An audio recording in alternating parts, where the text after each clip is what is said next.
My name's David Court, I'm a silver and goldsmith. I'm just giving a talk on setting hallmarks. Some people like to leave their silver without the hallmark being set back. They like it to be proud on the inside, as you can see, but some people like it set back. So I'll show you how to set this back. So where this is protruding on the inside, I'm just going to lay it down with a nylon mallet. Now you can use either nylon or lignum vitae, which is this, or even a leather mallet.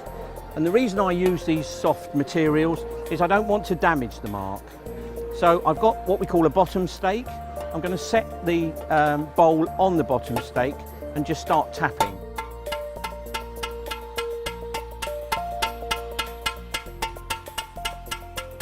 And you'll see that where these are protruding, this is just set this back down now. And then I'm going to use a planishing hammer. And incidentally, I made this hammer and this hammer and this one. And the reason being, as an apprentice, I was on £4, 10 shillings and sixpence a week. So I couldn't afford to go down to Hatton Garden and buy the hammers. You'll notice the ends are highly polished. Reason being, you don't want to damage the silver when you're hammering it. So I'm just going to go round with a planishing hammer, just around the mark, that sets it down.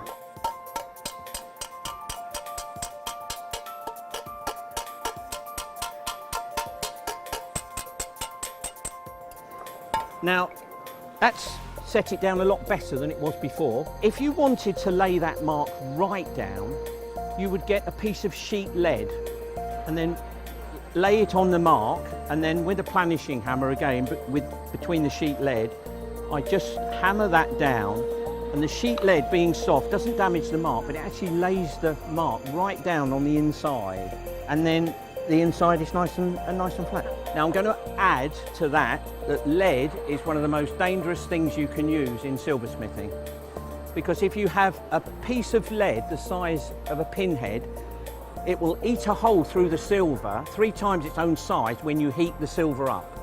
So please, if you're a silversmith, and you probably know this anyway, avoid lead at all costs. Now when all that's done, the planishing of the mark, I use block pumice with water just to stone round the mark, and then as a final finish before polishing, this is called water of air stone. It's just a method before polishing. And finally, sometimes I've had things polished and the marks have been slightly polished out. Not completely, but it's taken them off. And they're really marks to be proud of. And also, if you're making a piece of silver, you want the marks to be shown. So I cut out a piece of masking tape, and I put the masking tape in each mark with a pencil. Just push it right in, so that while you're polishing, you're protecting the mark so you don't do any damage. It even protects it before I'm stoning and pumicing. So it's a useful tip, worth knowing that.